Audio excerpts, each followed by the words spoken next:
we are here. I hope you can see me. And we are going to be talking about how to talk to our senior leaderships about stuff, because we really need them to hear us, particularly in this season. And I have worked for a lot of churches, and I've made a lot of mistakes and learned some things along the way. So I am going to share them with you. I actually wasn't planning on doing a lot of visual stuff, but then Elaine, love you Elaine, said that she wanted, that she was really looking forward to a whiteboard and some visuals. And so I did it primarily just for you. I love you. Mwah. So here we go. We are going to talk through some of this stuff. I'm just going to check because I have to use it the other way around so that you can read it like actual words.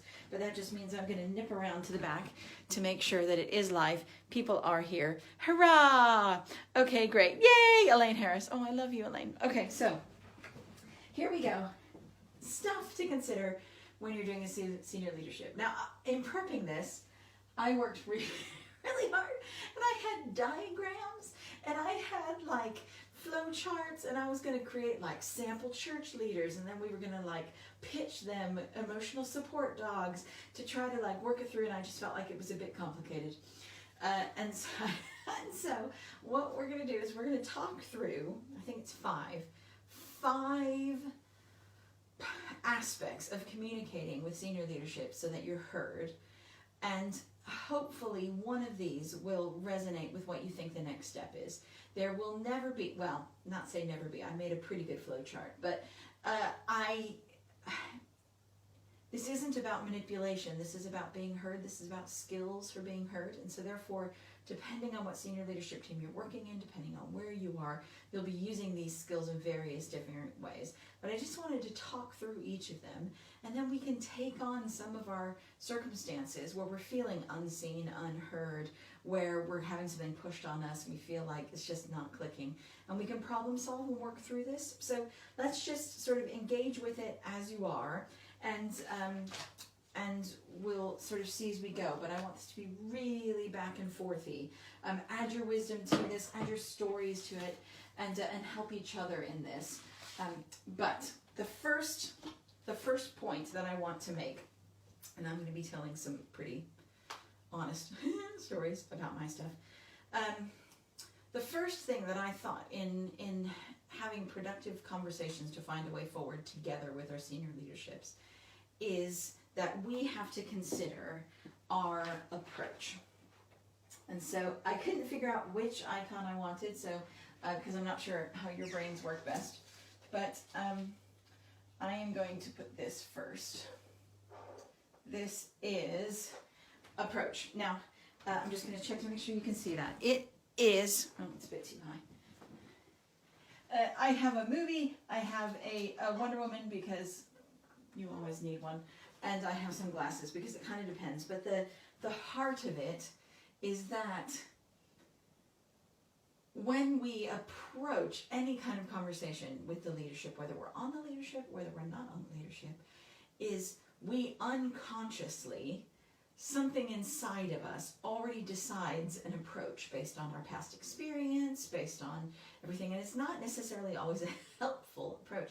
So whether the question you need to ask yourself is, what movie am I in? Because I will notice sometimes when I'm going in to talk to a leadership that I'm tense, my shoulders are tense, or that I'm practicing in the shower, like what I'm going to say when he inevitably shoots me down, or that I'm like, okay, I have all the answers because they're going to come at me, and that I almost come in either combative or I come in with a lack of hope.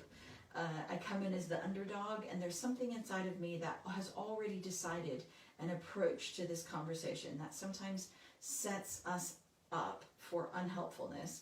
And I'm not saying it's an unearned approach. I'm just saying that when I get in that groove, then what can happen is I don't approach it well and they don't approach it well. So I'm setting me up for failure. So whether it's asking yourself, what movie am I in? Are you considering yourself the underdog where you're going to come in and no one's going to expect you to do it, but you're going to fight and you're going to get it and you're going to come out with that permission for that not having to pick up the toddler group again?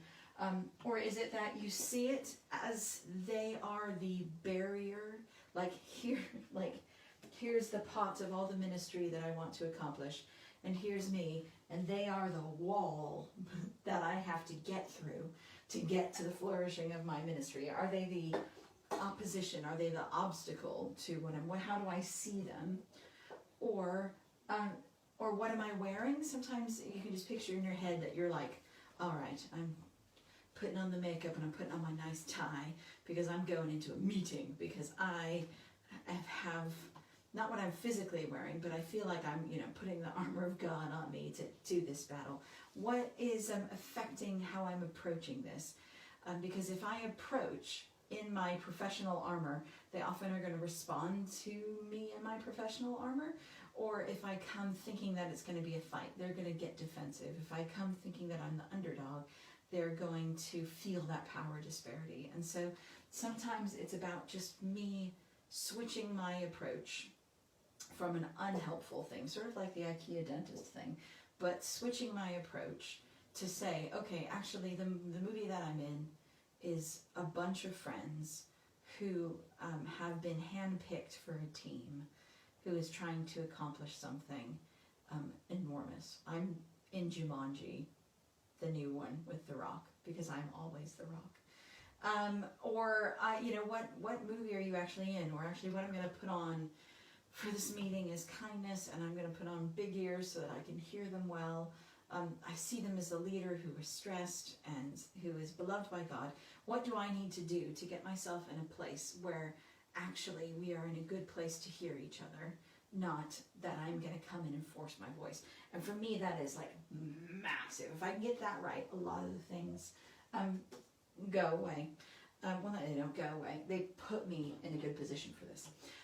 So one of the questions is, what has experience and time and wounds and bruises, I guess, made you be approaching, and how might that actually be unhelpful for it? Right. The second thing that I find really helpful in having productive conversations with senior leadership is cows. Yes, those are cows, but they're oxen. Let me say it properly. They're oxen, and they're yoked together. And so there's two cows, and they have this sort of wood piece that goes over their shoulders, and you link them together, and then they pull together. And one of them normally is the more dominant, who knows where they're going, and the other one sort of is like the person who pushes. But you put them together, and they work together. And I found in working with senior leadership teams, I'm very visionary, and one of the mistakes that I make is I have a clear vision of what I want and what I think is right and what I think will be most effective. And I, in the past, have made mistakes of coming in and saying, right, here's the vision that I want, isn't it amazing? And they're like, and then I have the competing battle of the visions, like the dueling banjo, and the other ones, my church leader is like, well, no, it's dee, and then we're all like, no, listen to my vision. He's like, no, listen to my vision, and I'm like, no, and we go back and forth about these competing visions, and it's about whose vision is going to come out. And actually, I found the smoothest channel of getting things done is to position myself well and say, my job is to come alongside the vision of this church and to come alongside your vision. And I am for it. I am a part of it. And I want to partner with you to see what you have from God come to fruition. And my bit is a small part of the whole thing that God has called us to. And therefore, I am for this vision. I don't set up a competing vision. I can help a fuller vision come into play, but I want to know what your vision is. And if my passion doesn't quite fit into the vision that you have as a leadership and you have as a church, then I'm either in a persuasive piece that I need to accomplish, or actually that might not be for this church. And those two things can happen. But first, I get alongside the vision. Now, most of what you want to accomplish is already part of the vision of the church. They just may not see it that way yet. And so, if you have a church that is very outreach focused, very focused on the estate, very focused on community service, social action, things like that, and you're like, I want to set up a Christian parent hub where Christian parents can learn more about how to become Christian parents. That may seem like their vision is this way, and you're like, what about this? And you feel like you're clashing. And so you can see, if you can come alongside and say, absolutely, I want to see that. Where do you want me? What do you need me to do? How can I do that? Because sometimes we're fighting over stuff and they just need to see us being for them first. And then they will have a grace to bring our stuff in. Sometimes we want to bring our stuff in first. And sometimes it's like, okay, sure, I'm going to wait on all of that for 6 months while I throw myself at whatever you want me to throw in. And then I'm gonna say, hey, I also think this is important. And often you'll find a grace come when we've served them first. But sometimes you can say, actually, we want not just the church staff to be doing all of this outreach. We're trying, as far as I understand the vision of this church, to create an entire church culture that is about serving others and about sacrificially living missional lives and about living incarnationally and about serving those that are in our community. And therefore, we need to mobilize everybody. We need to mobilize our adults. We need to mobilize our kids. We need to mobilize our families, because they're going to have opportunities in their local communities that we will never have access to. What if every family in this church was living incarnationally in their communities, and we're adopting 10 families on either side and loving them and ministering to them and reaching to them and really trying to get that done? That's what we want. And therefore, discipling Christian families isn't about just navel gazing. It's about helping these families see that God is part of everyday faith. And once their kids are connecting with God, then they as a family can live missionally. That's why we want to do this. When you come alongside that vision, it doesn't look like competing visions anymore. It looks like the same vision. It's just communicated in a way that resonates with the vision rather than competes with the vision. Does that make sense? And so competing visions, we've got to move is one. Nice. Lauren, just want to shout out the Hamilton reference. Now I just want to do that entire thing. Take the bullets out your gun. Okay, where are we now? Competing visions is definitely a thing in my context. Elaine, yes, I hear you. That competing visions is a thing. So the question is, are they actually competing? Or can you take what is your vision and make it part of the vision of the main body of the church? So you're saying this is a part. It is a part. And I'm sorry if I've been phrasing it in a way that makes you feel like it's pulling us in different directions. I actually think it'll be a massive momentum builder into that. And we'll move on to this next phase in a bit, but you can then say, and I can do it in a way that fits with you. But if you can align it with a vision, great. If it really is a competing vision, if they're like, I have no value for families or children, it is a completely adult-focused church, and I just want the kids out of sight, out of mind, you then have a whole different ball game in which you're trying to persuade them. You're trying to expand their brain. You're trying to do that. That will come into other pieces. So we will come back to those because I have next steps for that too. But once you have the vision, so one, see if you can align the visions. Come alongside it. If your church leader feels like you're like, yes, I see you, I get you, and I think this is going to help us get there better, faster, more efficiently, then they're more likely to say yes and understand you, because they feel like they're not fighting with you. They feel like you're behind them going, yes, and, yes, and, yes, and, behind them. So align with the vision. The second thing to do is vision first. Give me markers, and I'm not convinced on them. Then, action's not the idea. Often what we do is we come to our church leader with the idea, I'd like to do emotional support dogs. And they're like, what? and they then react to the idea rather than react to the vision. If you come alongside them and say, yes, absolutely, outreach completely, local social justice, serving the poor, yes.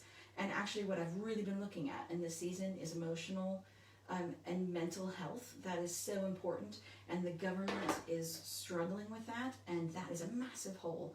And I think it's something that we as a church can fill. We can serve the emotional, mental, spiritual needs of our community. Is that something that you think would be great? And they're like, yes, absolutely, absolutely part of the vision. And then you're like, great, fab. Now that we are side to side yoked in this vision of affecting mental and emotional health in children, I've been circling around this idea. Tell me what you think. Emotional support dogs. And they can be, and they're like, and you're like, don't worry, and we'll talk about how to, persuade it next. But then it comes alongside. So if they reject emotional support dogs, you're like, okay, that didn't work out for you. What are other ideas to help the mental, emotional, spiritual support? You've already gotten the approval for the vision. It's just finding the idea that works for your church rather than trying to force the idea and then feeling cut off if and when it goes away. Because often it can circle back. You're like, I've looked at 14 different things and I really think the emotional support dogs. And I'll be like, no, you are. I think I'm coming around to that. So vision first, then idea. So talk about the vision to get that sort of thing. Working with churches together with a bigger community vision. Same or different approach. Churches together. Yeah, I think it's the same approach. You're saying churches together. Often what we do is we go for the idea first. Right, churches together. Should we run a parenting course? And then everyone's like, I can't do that. And my church doesn't do. And all of a sudden you feel like it just crumbles. Or actually, if you start with, what do we want to do? We want to create a community of parents because, each of our churches has 4 parents and they can feel alone. We want to create a cross-church community of parents who don't feel alone, who feel supported by each other and by all of the churches to help their kids meet and know God. That's what we want to do. Right, shoulder to shoulder, side by side. Church leaders, are you on board with that? Does that sound exciting? Does that sound something you want to do? Is that something you're willing to sacrifice a bit for? Great, now let's talk ideas. So I would suggest we do that. But seriously, emotional support dogs was my ridiculous idea, Sarah, that I was thinking about. Like, no one will do this, and then I convinced myself of it in the flowchart planning. So I'm all for emotional support dogs. Yes, get your vision first, because often that's where your problems are. If you can't convince them of the vision, then your idea is not going to be a goer. But actually, once you convince them of the vision, then they can see the why behind the idea, rather than starting with the idea, dealing with all of their reaction to try to shout over them. But it really has a good reason. So start with the vision, and then the idea supports that. Right. What's the next one? So this, I'm going to tell a story of this. I was hired by a church, and they really wanted to preserve multi-generational value. And when I got there, I realized that my version of multi-generational value was not necessarily their value of multi-generational value. And I am sort of quite a purist. I'm like, right, I'm going to come in and I wanted to do it the fullness of the vision straight away. So I realize I'm a bit extreme. But my church leader and I sat down and we talked about the vision and what fruit he wanted to see out of this and why he wanted this vision. And I realized that I could either fight for my version completely the whole time, or I could align with his vision and do a yes and approach. And so we were looking at Remembrance Day, and I'm like, I want it to be, I want us to people come and people to share the stories of their parents who died and talk about the sacrifice of Jesus, and it was great. And he wanted a very formal, structured, doing the social, thing. And I was like, it felt like opposing visions until I sat down and said, okay, what is your vision? What do you want people to walk away with from the service? And it was wonderful, an understanding of the sacrifice of people, an understanding of who Jesus is and that whole thing, a deep reverence for personal sacrifice and honor. I was like, this is great, fine. And what is important to you in that? And we talked through, like for him, the vision was to give ritual to help people do this. And I'm like, okay, all right, okay, let me pitch you an idea. And I pitched an idea that blended real ritual stuff with incredible sort of multi-generational connection and sharing of stories, but still preserving the stuff. And I'll tell you guys, it was the best all-age service I've ever done in my life. And it is nothing I ever would have planned by myself, but his values and my values proactively blending together created something absolutely wonderful. It's one of the things I'm most proud of in my life, because we started with the vision first, and I let the idea be flexible around the vision. Right. I feel like we're all now on emotional support dogs, and I fully support this conversation. Right. Okay. Right. So vision. The third thing to think through when it comes is their decision-making process. And I often, it can be very easy to get annoyed with church leaders and be like, think differently, be different. And I'm going to tell you, after working in churches for like 15, 20 years, it doesn't work like that. And so getting on board with how they make decisions, regardless of how you feel about how they make decisions, is just life. Because once you get that, I think a lot of the times when I have felt unsupported, or when I felt unheard, or when I have felt like I'm banging my head against a brick wall and feel like my church leader will never change, a lot of times it's because I was trying to communicate in a way that worked best for me and not best for my church leader. And I have gotten better at that, and I have gotten better at analyzing that. And the better I get at it, the more I feel hurt. That doesn't mean they do what I tell them to do, but it does mean that I get heard better, and therefore progress is made. And sometimes we have to settle for progress over perfection. And so some of the things to think about here are think through, just pause for a second, think through a time where they were persuaded on something or they agreed with something. It may not be your stuff, but think through a time when they did do that. And you can often see some of the patterns that are coming out. So for instance, is this person a pioneer? Do they like new things? Are they like change addicts? Or are they a settler? Are they someone who likes to maintain what's happening? Let's maintain and, tweak it a little bit. And so if you have a maintain and tweaker and you're like, hey, you know what we should do? We should abolish all Sunday morning services and go all age all the time. That is going to terrify a settler. Pioneer might be like, talk to me more about it. But that may terrify a settler. So if you know you're dealing with settler, you will not approach it that way. You'll be like, what's the next step on my ultimate vision of this, and how can I take them on the next step? What's the next tweak that they need? And if you have a settler, you are on a 15-stage process of tweaks. It may take you 2 years to get to where you want to be, because you tweak how the prayers are done, and then you tweak how the welcome is done. Where if you have a pioneer, you're like, hey, I'd like to try just a one-off during the summer. Give me 3 things during the summer. I just want to try it. And they'll be like, sure. So know who you're dealing with. Are they a internal thinker or an external thinker? Because these people want 15 meetings on it. These people want you to tell them about it and then let them think about it for a really long time. And sometimes I've worked with external processors that I've been like, hey, here's the idea. And then they want to have like 4 meetings about it. And I'm like, oh my gosh, just decide. But actually it's because they were an external processor and they just wanted to talk and talk and talk. That doesn't mean they're resisting it. It doesn't mean they don't like it. It doesn't mean that they are afraid of it. It just means they need to talk it through. And so I learned with that person that I'd bring it up in my one-to-one so I could have 2 hours of talking about it in a room, and then bring it up at staff meeting later, because then by that point he will have talked it out. Or internals, I'm like, hey, I'm thinking about this. I'm going to write a proposal. Feel free to look at it. I'm not going to talk to you about it for another month, but then I'd like to sort of see it. If you want any more information, let me know. And totally different approaches.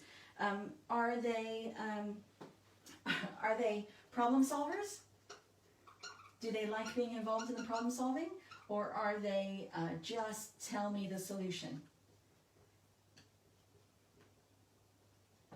So I have some people who are like, if I came to them and said, hey, just so you know, we have like 15 children who are on the autistic spectrum, and I have already sourced a blah, blah, blah, blah, blah, blah, blah, blah, blah. Just wanted to let you know. They would feel like so disempowered, and they'll shut it down because I took the control away, because they were problem solvers, or they wanted to be involved in it. They wanted me to come and say, hey, we've got 15 kids on the autistic spectrum, and that's something that I really think that our church could deal with looking at. Is there somebody that you think would be good for me to talk to? Tell me the history of this, because this is new for me. And they wanted to be part of the problem solving, but I stole it from them. Likewise, there are other people who I bring that up and they're like, why do I have to talk about this? Just solve it. I'm like, great, thanks. And so are they that? What else? Are they someone who needs historical proof? I had one church leader who was always like, where has this worked before? Can you show me a different church where this has worked before? And I'm a pioneer, so I'm like, no. And that was really hard because I'm like, I don't know, let's try it. It might not even work here. What else? Oh, Sarah, I'm glad you've had a pioneer and a settler, and I totally see this. Oh, thank you. Confirmation. What else? Historical proof. You have people who are who need next step versus big vision. Where some people are like, cast me the big vision. What does it look like in 5 years? And other people, that would just scare them. And so they just need the next step. Where you're like, rather than being like, I picture in 5 years' time, us being involved in all 4 elementary schools, primary schools, they'll all be coming here, and it's going to be amazing. And they'll be like, we don't have the resources for that. Where if you're like, next step, you're like, hey, I was just thinking about, one morning a week going into this school to just build relationships. And I'll be like, great, because this scares them, that's fun. So there's so much more, but once you get that, then you'll be able to pitch it in a way that doesn't make problems for yourselves. So many times when I have felt in conflict is because I've created problems for myself in pushing buttons on my church leader and not knowing how it works. And so just being able to look at this and try it can be a really helpful process. And so if your church leader loves visuals, then you know what? You are making charts. I have created 10-page reports for church leaders on the historical thing, other books to read, other churches that have historical proof, statistics of this, just so you know, background information on something that I'm thinking through. Totally worked. Do I like writing reports? No. Is that how this brain works? Yes, and therefore I will do it. And it's really helpful to notice. So one of the church leaders that I'm working with is a pioneer, and so I thought they'd go for pioneer, but I would push the pioneer button. I'd be like, hey, let's try this. And I would still get fear, or I'd get reduction. I'd be like, hey, let's try this. And he's like, let's try something. Not all of that. And I was getting quite frustrated until I realized that he was a small pioneer. He was okay, I love that idea. Let's try the mini version first, because I don't have the vision for the big, but I'll try this small. And so I was like, why not just go big straight away? But fine, he wants to start small, so this is like what I think will work. He's like, let's cut it in half and try it for 4 weeks. And I'm like, fine, proof of concept. He's a proof of concept kind of guy. But once you do that, then you build trust. And it was about building trust. It's about getting a proof of concept and then going big. Does it frustrate me? Yes. Now that I know that, do I pitch the big? No, I pitch the small and then think, and it could go this way. So however you want to do it there is my suggestion. Right. Sarah Hogman says, I think it helps knowing which things you are too, so you can identify your reactions to other people. Yes, absolutely. I love that, Sarah. I think the more self-knowledge we have, the better, because sometimes I will come out of meetings absolutely furious and be like, this is ridiculous, I'm not valued at this church. And actually it's just because I'm an extreme pioneer who, talking to a settler, wants me to poke my eyes out. But that means there's nothing wrong with the settler, and actually there's a lot of wisdom and strength in that, and I need to be partnered with that. I need to be yoked in with that, but when I know that, then I know that actually it's me who has to change my approach internally than changing this. Right. 2 more. and then we can look at anything. I hope this is helping, guys. The other one, the next one I have is a question I ask myself all the time. It's not a question to ask your church leader, just hashtag just saying. Okay. Fear. What is the fear? This sort of is part of getting to know your church leader, but often when you feel like you're dealing with an unreasonable response or response you don't understand, the question I ask myself is, what is the fear that I'm dealing with here? Because it often goes down to unstated values. You will be so blessed if you have a church leader who can actually articulate really deep-seated values. And so these are the values that sort of like talk about their brokenness, because we're all broken. And so one church leader I worked with was really extraordinary in being able to articulate that he wants everything to be done with excellence and professionalism.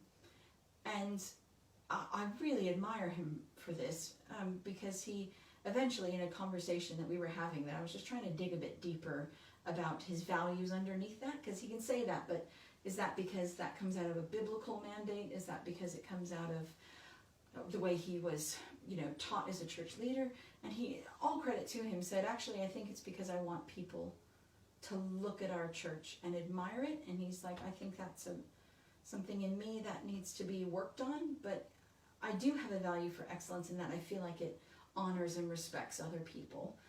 I do think if I look at myself really deeply, there is that sense of wanting people to admire that, and it's all muddled together with a good value and a value, and it's all muddled together. And that was so helpful to me to understand that when I say I don't have a value for excellence, I have a value for engagement, one, I'm cutting across an actual intellectual biblical value that he has, but I'm also pushing a bruise that he has, something that he's still working through. And so I need to stop saying that, and I need to cover him and make him feel safe. So I began to reshape how I would describe things to say, we're going to try this, but we're always going to make sure that the people who come feel safe and feel that's good. And so this is how it's going to look to the person coming in. To the person coming in, they're going to have clear and well-printed pamphlets that are going to help negotiate that. We're going to have an excellent band that will have rehearsed. We're going to have, the space that will be clean and welcoming, and the stuff that is up in the air will be decided at the time, but I will be hosting it, and I will be making sure that any decisions that will be made will look safe and comfortable to everybody else. And that would just bring so much safety to him, because it looked like I was valuing his real values. I was caring for his heart and what he was growing in, and I was seeing that he saw that I had his back on the things that mattered to him. And so sometimes it will be bruises that need to be healed, and sometimes it will be real stuff. Like, I've worked with church leaders who are like, no matter what happens, I really, really have a fear that this is too fun, and I don't want to lose our focus on prayer and encounter. And rather than being like, yeah, I understand that, but I think it's important that we have fun and set up competing values, I can say, okay, I see that, and I support that, and I want to make sure we don't lose that, so I'm always going to work in this. And then every meeting I had, I would put in it where that prayer and encounter was going to be. So even if it was going to be fun, we were going to have 5 minutes where we just put on a worship song. We prayed for each other, because it's important that we do that as part of our fun. That I heard their deep values, I heard their vision, I heard what they're secretly afraid of and what they deeply value, and I got your back. You don't have to fight me on that. You don't have to convince me on that. You don't have to pick at me and make sure that I'm doing it because you think behind your back I'm going to dump it. I will respect this, honor this, and support this because I see you. And so sometimes that means asking, in your nightmare version, and this goes horribly wrong, what does horribly wrong look like to you? Because I want to make sure that I have plans and safety things around that to make sure we don't even ever dangle close to that, because I want to hear that. What if it went wrong, what would be the repercussions? what's the best case scenario for you? What's the worst case scenario for you? What do you really want me to make sure I have? If you could pick like 4 non-negotiables, what are they? And to really dig into that and let them know. You don't have to say, what are you afraid of? Because that sounds challenging. I often never use the word fear, but I say, in the nightmare version, what does this look like? Or, if when you hear this, I see your brain thinking of 1,000 different consequences to this, positive and negative. What are the things that makes you hesitate? Because I want to make sure that I take that wisdom and put it into any planning, and we can work that through together. To say that I am a safe person and will always make you want to feel safe in this can be a real significant thing. I think church leaders are trying to keep track of 1,000 million things, and they need to know that we are yoked with them, we are for their vision, and that we are not, they're not going to turn around and all of a sudden we're like, whoops, in the corner, having gone off without them, but that we will have been following their vision and that we've got their back in the fear. When we do that, we create a teamwork that can go on. I pitched too big to my PCC. You need to take pieces. I think it's really interesting when you begin to see that. You think, okay, and you can always reclaim that. You could be like, hey, I realized I did the big vision, but just so you know, for the next year, it's only going to look like this. And all of a sudden, everyone's like, oh, fine. And you can always reduce that. The last thing that I just wanted to pull in here before we go, wow, we've been going for like 40 minutes, sorry guys, is over submission. And I was hesitant to put this in, but I do think it's an important one. There are times, and sometimes it's just based on our personalities, sometimes it's based on a structure, sometimes it is, sometimes it's just because we want to be seen and known and approved of, that we can sometimes make the church leader the bottleneck for things. And sometimes church leaders put themselves there. I'm not saying they don't. But if you look at your job description, you have been given a mandate. And if you don't have a job description, you need one. And that is important, and you need to get that written. Because when you look at your job description, actually, there's a whole bunch of stuff that you have permission to just get on with. And there's some stuff that you need to work with others. And sometimes what happens is if that's unclear, we then make the church leader the bottleneck for everything. We're like, oh, I want to do a new curriculum in my children's ministry. And that's fully in my job description. But then we take it to the senior leader who then has opinions about it and then drags his feet for 2 months. And then you're like, oh my gosh, I just need to get on with this. When actually it could have been just, I've switched the curriculum, FYI, it's no real different and it's working great with our team.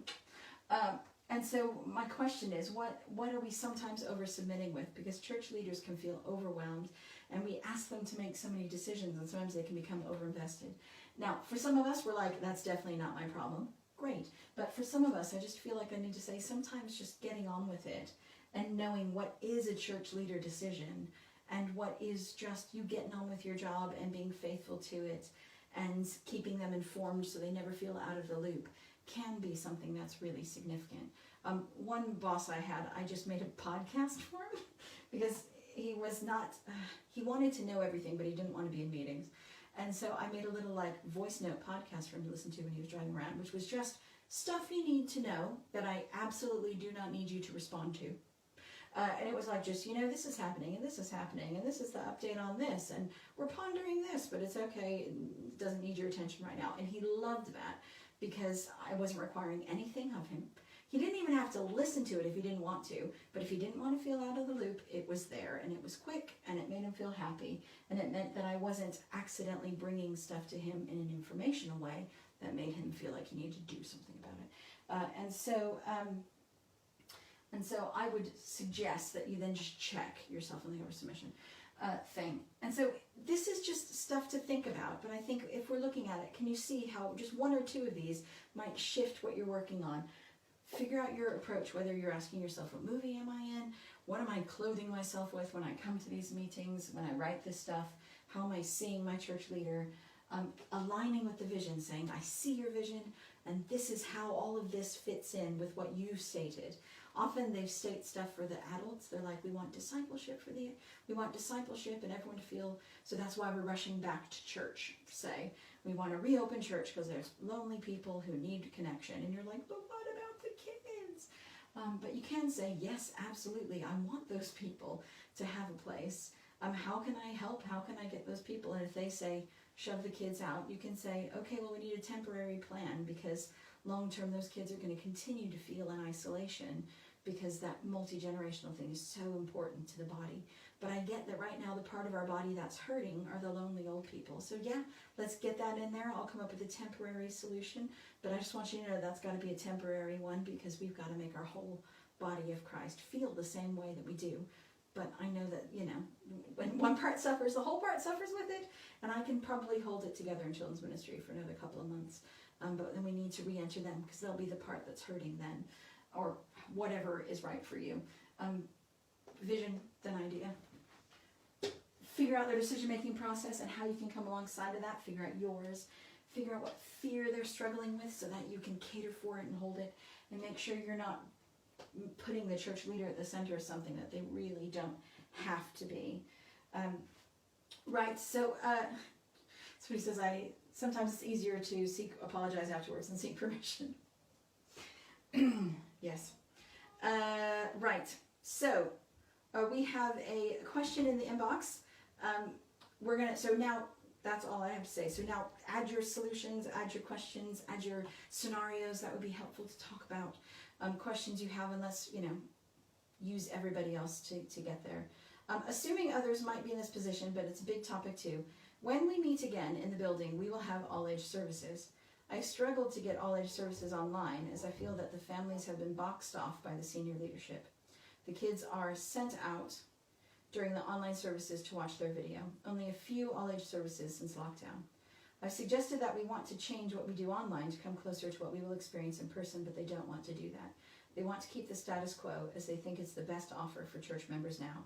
How do we have a healthy discussion? I've raised that I think it's part of our wider values about how we include kids and youth, and that we won't be able to do church as normal. Ideas on how to move forward. Excellent thing to workshop. Okay, so what you're having here is, it sounds like they've agreed to all-age services when you get back. Great. Win. Align with the vision. I would suggest that what you're running into now are a settler mindset. They're like, we finally managed to get it. We freaked out. It cost us a lot. It's very tiring. We figured out how to do it. Partially, I'm guessing the fear is because they felt like they didn't know how to do multi-generational online. That wasn't their skills, and they probably, in their church leader head, didn't want to devolve that to somebody else. And so they looked at what was possible. They looked at themselves and were like, my skills are this, and therefore this is what I'm going to do.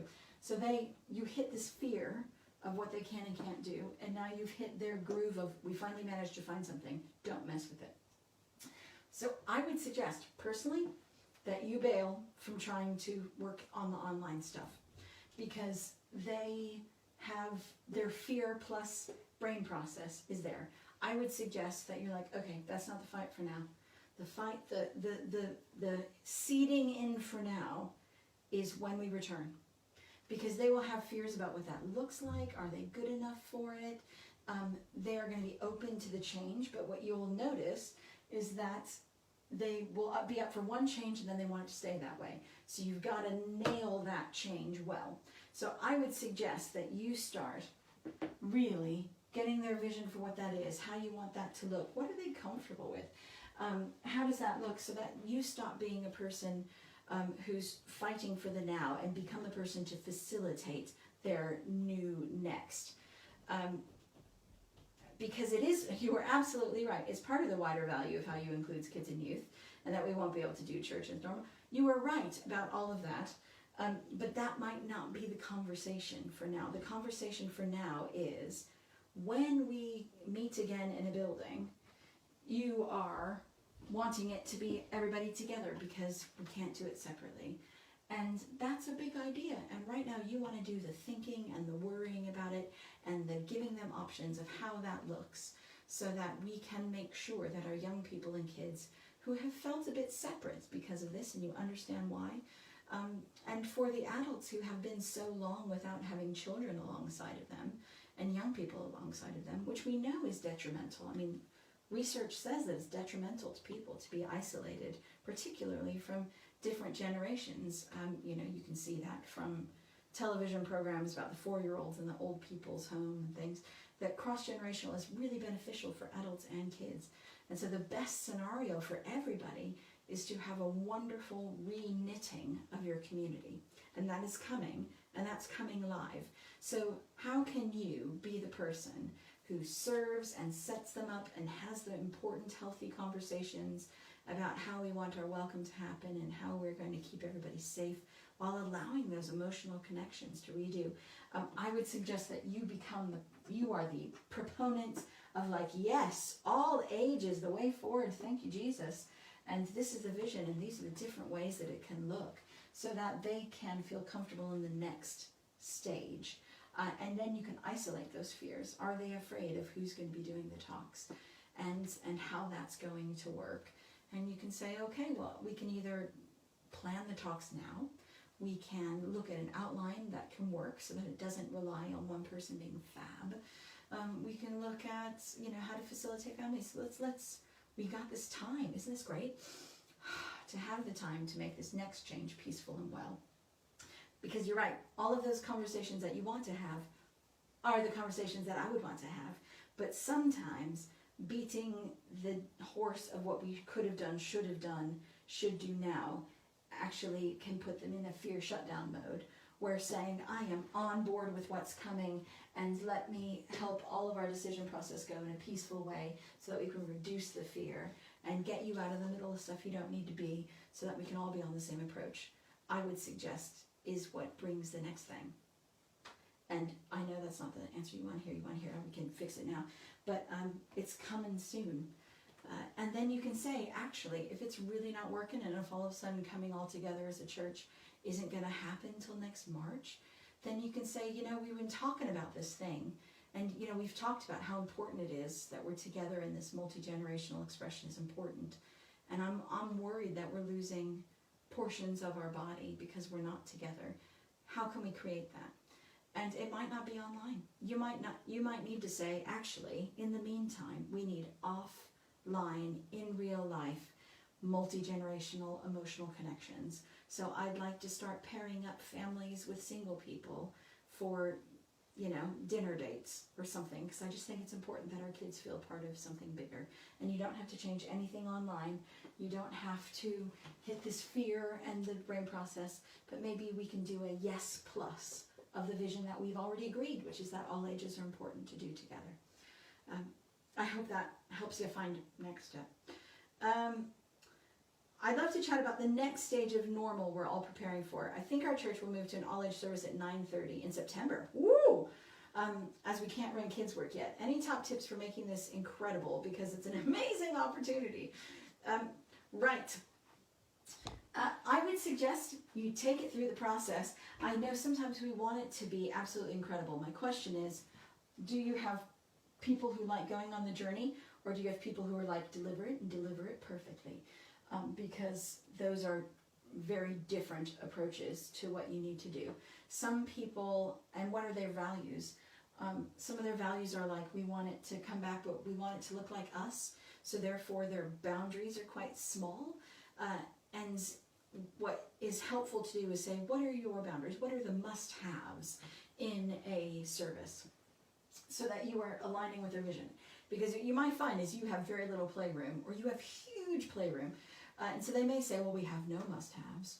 And you're like, great, well, let's create some must-haves together. We want to have Holy Spirit ministry, or we want to make sure that we, you know, at least do some expositional teaching, or we want to keep it under 45 minutes because we don't want kids running around. In order to do that, we need to, well, we can just hit the value of, we don't want disconnected families, and we don't want disconnected old people. And we can say that that's a value, that we have that, and we find that balance, that no one's spirituality is sacrificed. And you create the vision, then your ideas can come alongside of that, and do that. And so then I would suggest some of the things that I tend to look at are things like teaching of stuff that nobody's ever heard before. So like doing a series of stories from the Bible that often isn't preached on, because that is interesting to everybody. It off-puts everybody. So, we're just doing that series with our kids that I tend to do with all age, like the Ark versus Dagon, the, Philistine god. Not a lot of people know that story, but that makes everybody interested in something biblical because nobody knows it. And so you can have these great opportunities to facilitate people's voices, facilitate kids' voices, facilitate emotional connection, but also put everyone off on the wrong foot so everyone's learning something interesting. And I would also suggest that that the format that you come back with is something that works with different learning styles rather than age styles, because my mom still talks about her favorite sermon ever was when Chuck Smith brought a potter on stage who just talked for 20 minutes about how she shapes clay and when it goes wrong and how she does it and what she's trying to do and how the clay feels and molds. And then Chuck preached about he's the potter and we are the clay. And she was like, it was so powerful. Kids would love that. Teenagers would love that. Old people would love that. Something really visceral and a different learning style often can really smash it out of the park. Not a lot of old people were like, hey, when that exquisite artist who owns their own ceramic studio talked about being, how they're the potter and how the clay feels. And that brought open a whole, illusion of God. That was too childlike. That often doesn't happen. So those would be my sort of get in there. But find out, do this process well, because whether or not you set up amazing service, if you don't know what they consider a win for an amazing service is, and therefore you can't help them see that, or if they're afraid the whole time, you're not going to build that trust with them. Right. Ooh, so much. Sorry, guys. How can we reach out to kids right now during this transition stage? What we're seeing right now in this transition stage is kids longing for personal connection, not through Zoom. And because you can now visit, because you can now do much more stuff in real life, I would suggest that this is the time to start creating offline community things, whether it's, arranging for, play dates for kids or families meeting up, for dinner and facilitating socially distanced play, whether it's, creating a trail for families to do together around town, helping people come out of their homes and go visit people who are lonely and find purpose again, I think is so significant. So even the kids who came to your after school clubs, just go visit them and bring them stuff and say hi. The offline stuff we're finding is this is the season for the offline stuff.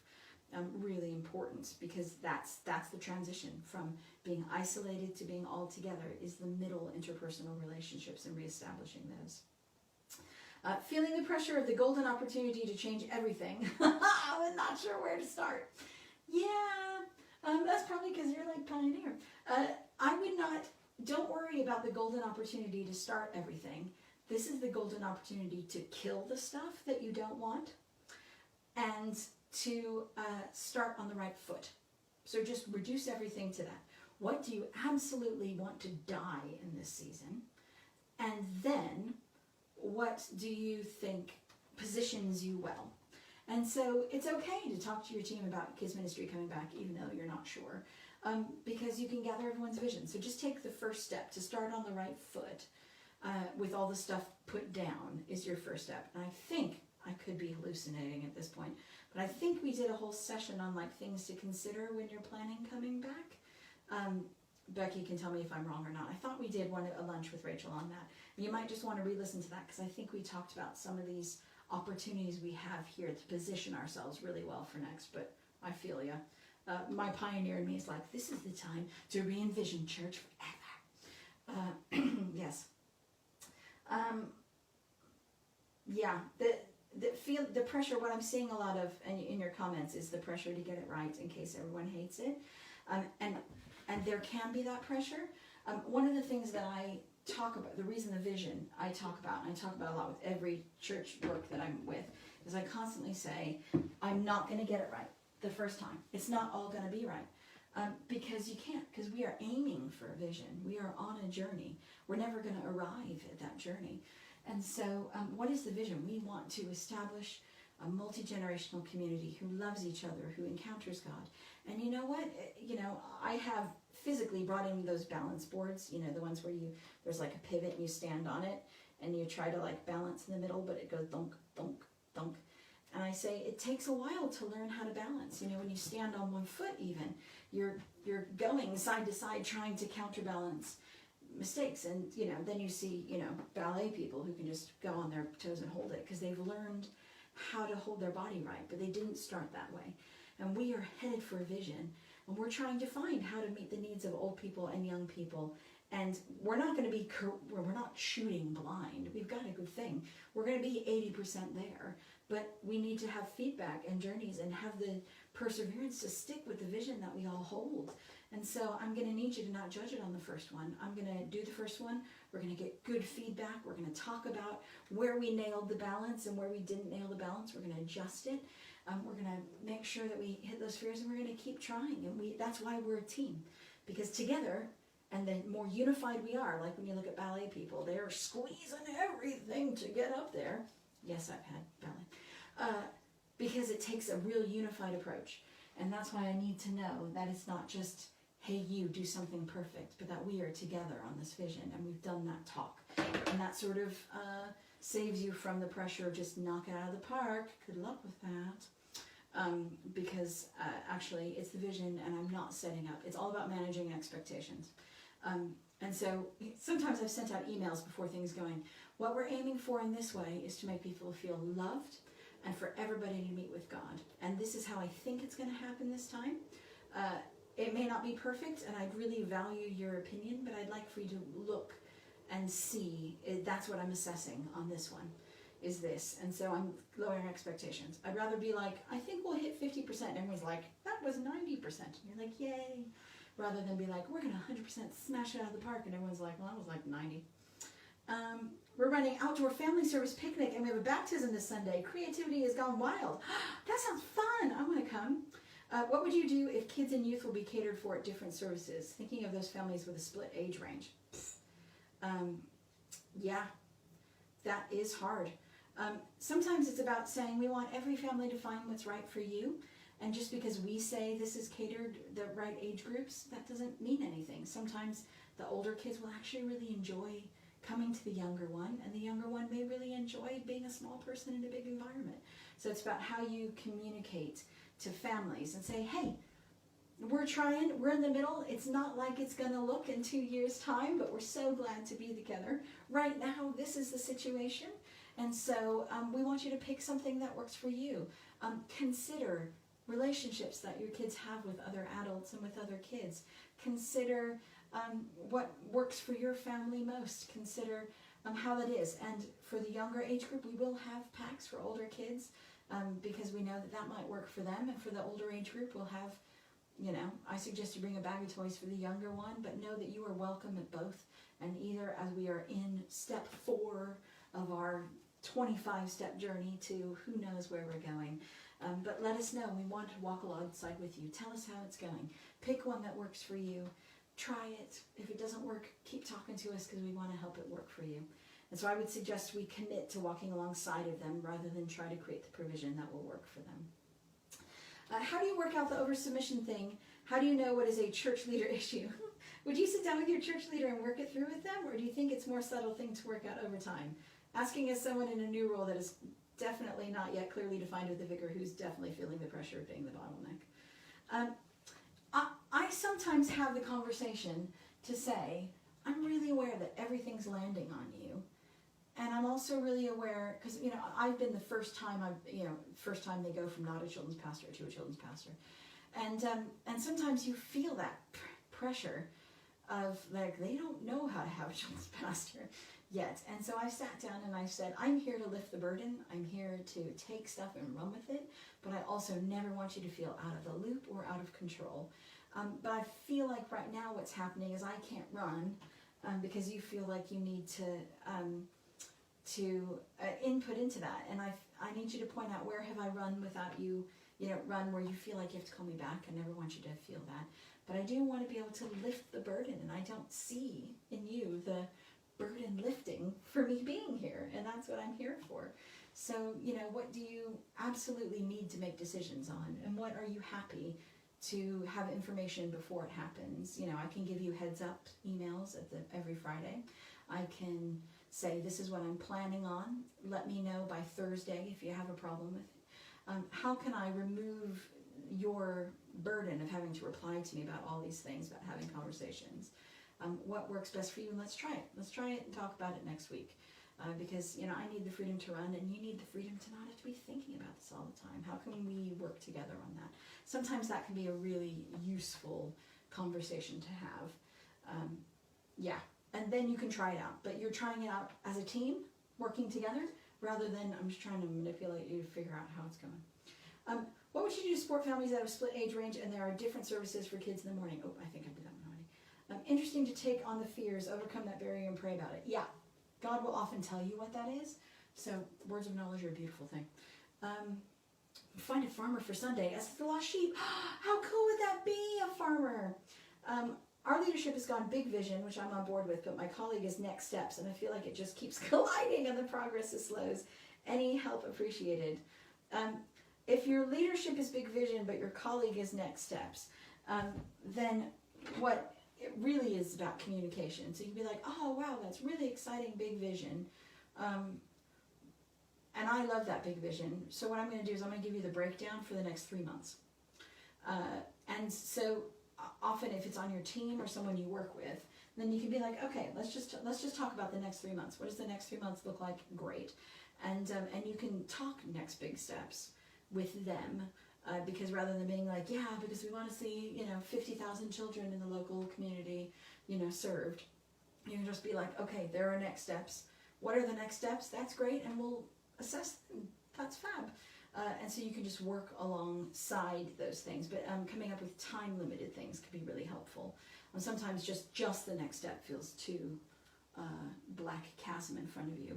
But you can be like, okay, what's the next 5 steps? Great, we'll assess then. Don't worry about past that. Let's not even think about Christmas. Christmas is out there. I don't see any more questions coming through. I hope that's helped. That's been like the longest one we've ever had, you guys. I love you. You're doing a great job. I hope you know that. I have seen you. I've heard you. You're doing really well, and we exist to serve you. So if you just need someone to talk to, if you're like, can somebody please talk to me for 20 minutes and just listen to me talk. We're here for you. We can pair you up with other children's pastors who are near you if you want to go for coffee.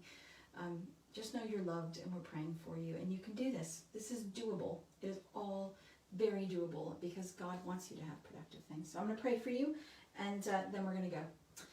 God, I love these group of people. I am so excited about this crazy existence that we get to lead through.